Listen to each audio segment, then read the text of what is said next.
who did that, why didn't they file a claim against that judge? I don't know. My belief is that All they had to do was say, like, say the judge did that to me, and I'd just say, I, a man, Karl Lentz, slander, wrong, or trespass, and I'd go again, and I'd say that the man, that he brought false claim into the public. He charged me, he made a false claim, against I, and into the public. Like he's saying that they, especially, when the original trial, I guarantee, at the course of the original trial, nobody ever came forth with actual bill for damages. So if there's no damages, the government actually had no case. So they should have went and said the man acting as a judge committed a trespass, because he knows that the claim against us 5 years ago was a false claim, because no damages was ever brought forth into the public. We have never done anything wrong. Nobody's ever come forth and testified that there was damages. Without damages, there's no case. It's a maximum law. You can Google it, like a maximum law, no damages, no case. So I guarantee the government had no damages, because if the government did produce the damages, first of all, the guy could just say, well, okay, I'm sorry we did what we did to the National Park Service, and here's compensation for the damages. We're very sorry, and we won't do it again. Or they could have just said, well, we're U.S. citizens, and we have right to access that public grounds, and if no other person of U.S. citizenry has a claim that we've trespassed it, well, then you have no case as well. You had to bring another U.S. citizen forth to say that I had no right to use these public lands in the manner I did. And if you don't, you have no case as well. You need a victim. Like, okay, I'm not explaining to you guys any simpler. Just because these guys have shitty fucking attorneys, and just because these guys don't know the rule of law, is no reason to have to fucking stand there with a fucking gun. That's exactly what they want.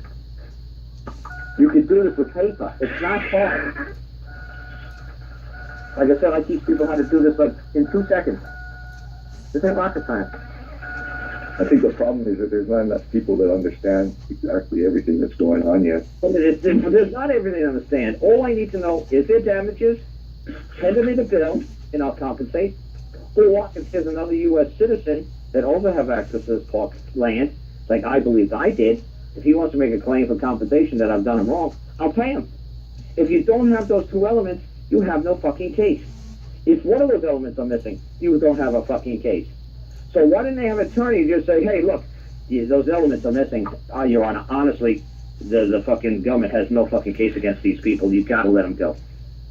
Just because they had shitty attorneys, and because they wanted to be the world's greatest rancher, and they didn't spend 10 minutes of their life fucking learning right from wrong and how this government works, there's no reason to take them a gun and say, you know what, we're going to fucking solve this with a gun. Like I said, they could find somebody like me and say, look, this is all you got to do. Write these 2 sentences into the court and let the court answer. The court will never be able to answer, then the court can never move. And then you're free to stay indefinitely. Why? Because until they answer, that's the rules of court, they can't move. You pin them. You trap them in a corner. Ask them, where's the claim for damages? Is there a damage here? No, well, no. Let the prosecutor fucking flip through his fucking envelope. Damages? One of the most critical elements of any case is there must be damages, because man, who they call Lentz, does fucking wrong 24/7, 365. Karl Lentz makes errors 24/7, 365 his whole entire life. But as long as I don't damage anybody, I could keep making all the mistakes in the world. I could keep doing everything wrong in the world, as long as I'm not trespassing upon another man while I'm doing what I'm doing. Everything I'm doing is illegal. Everything I'm doing is wrong. And so what? When there's damages, I'll compensate. Until there's damages, I don't give a bloody hell when you think, oh, Karl, what you doing, Karl? You're doing it wrong. Well, what? I'm fixing my fuel pumps. Yeah, Karl, you're doing it to the bed of your truck. You cut a hole in the bed of your truck. Karl, you're supposed to take the straps down and drain all the gas out and do it that way. Well, I don't want to do it that way. Well, Karl, that's the right way to do it. That's what the owner's manual says. Well, you know what? Fuck the owner's manual. I'm doing it this way. Well, Karl, you just made a hole in your truck. And? So what? Well, Karl, it's not the right way to do it. Hey, look, you do it your way, I'll do it my way. Well, OSHA says, and there's supposed to be some rules of, make this, specialty equipment manufacturer of the United States recommends that you don't do it that way, Karl. They go, great. I took their recommendations into consideration. You know what? I don't give a damn. Well, see, Cole, with an attitude like that don't give a damn attitude, see, we got to confine you for your own good. It's like, oh, really? Show me the damages by me doing what I did to that truck. Well, Cole, it's not just your truck, it's society's truck. Well, everybody has the right to use and enjoy that truck at times. You're being very greedy, Cole, by, thinking it's your truck. Oh, really? So somebody else has a vested interest in this, really? Let them make that claim fucking forth, and let me show me where they invested in this truck. Show me, where they can tell me what I can and cannot do with this truck. Go ahead, bring it forth. Bring forth the claim. Well, Cole, that's ridiculous. No, it's not ridiculous, it's the rule of law. Bring it forth, you have no fucking case. I don't give a damn what it is. You can say anything I'm doing, everything I'm doing is wrong. Yay, I don't give a flying shit. Well, you should, Carl, you should. Well, you know what? I don't. And is there any law that fucking makes me have to do it your way? No, I'm self-governing. Well, Carl, if you're self-governing, Carl, that's hacky. You don't believe anybody has authority over you? Oh, authority literally means a dictator? No, I don't believe there's a dictator over me. Well, Carl, you haven't seen how a problem with authoritarian control. Authoritarian literally means imposed orders compared to freedom. Yeah, I have no problem with you imposing your orders upon me. You could voluntarily place those orders upon me, and I may or may not carry them out, but don't you dare think you're going to impose those on me. I'm not your sonny boy.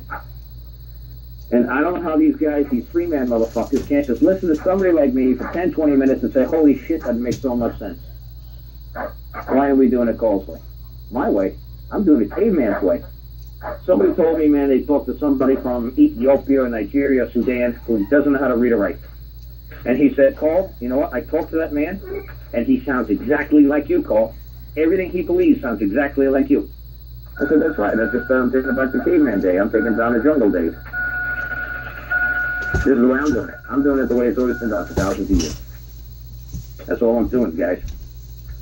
You can find some black guy in the outback in the Africa jungle somewhere and, talk to him, and he's like, holy shit, he sounds just like you, Cole. I said, yeah, isn't that amazing?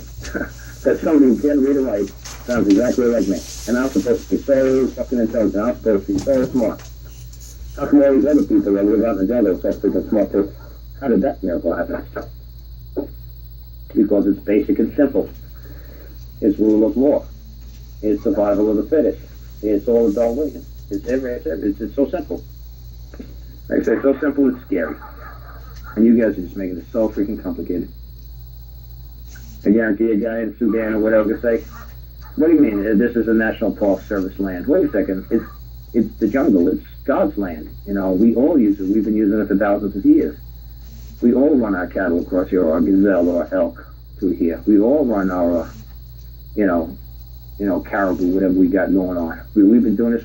Well, you can't do it now because the government said you can't. Well, I don't explain to you. We've been doing this forever, and we're going to keep doing it. Well, now it's owned by some Dutch company. Well, I explained to the Dutch, whatever a fucking Dutch is, but we ain't going nowhere.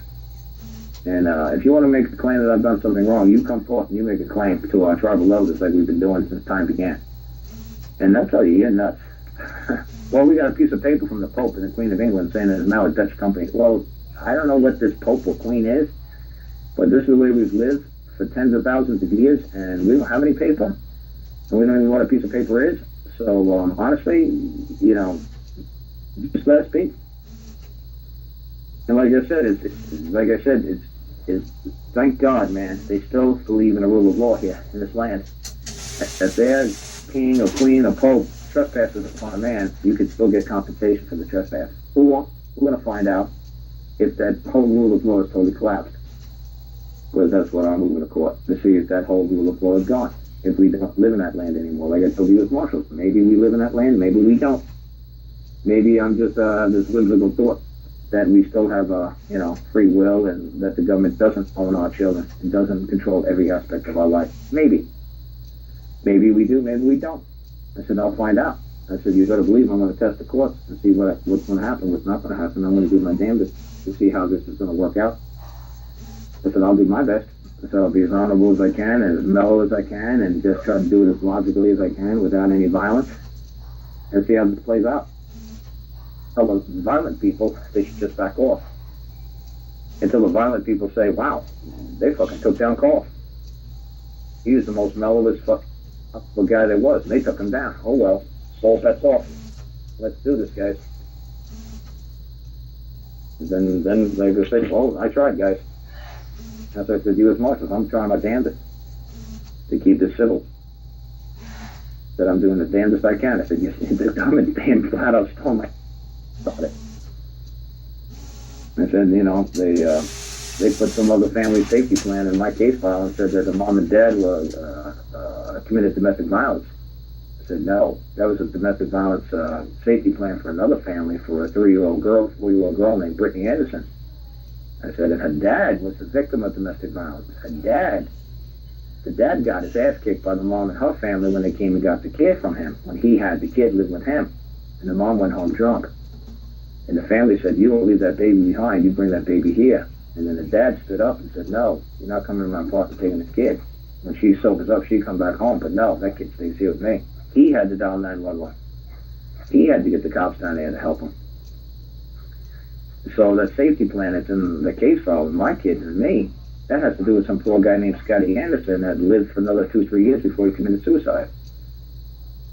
So when people give me any crap, I said, oh, you don't think that's true? Google fucking Scott Anderson, basically probably about 48, 50 years old. He had a daughter named Brittany Anderson, who was probably about 6, 7, 8 years old when he committed suicide, in the Birmingham newspapers, and tell me that I'm not telling you that it's true. And then some people are like, well, why didn't you mention that in your lawsuit about the Andersons? I said, because the Andersons, there's a whole other family that's got nothing to do with me. The government just stuck somebody else's case file in there, somebody else's safety plan or contract to have the child put with somebody else's family, not mine. I said, I'm not going to explain the details about some poor guy who wound up killing himself because he broke his heart losing his daughter. So like I said, it's a lot of interesting, stories that happened over the course of these years, between me and the government. And still, I'm still trying to do it with paper, pen, and ink. I'm still trying to do it non-violently. And I would say if it works. I'm hoping it works non-violently. I'm doing my best. I'm doing my damnedest to see if they respect the rule of law. I'm trying to see, it's like, look, I'm the most confident bastard when it comes to this stuff on planet Earth right now. I just happen to, have all my brain, cells still firing on all 8 cylinders. Not like my truck, which is giving me a pain in the ass right now. Yeah, I whacked the fuel pump a couple times, so I really don't, at least I got a spare fuel pump. They take it out.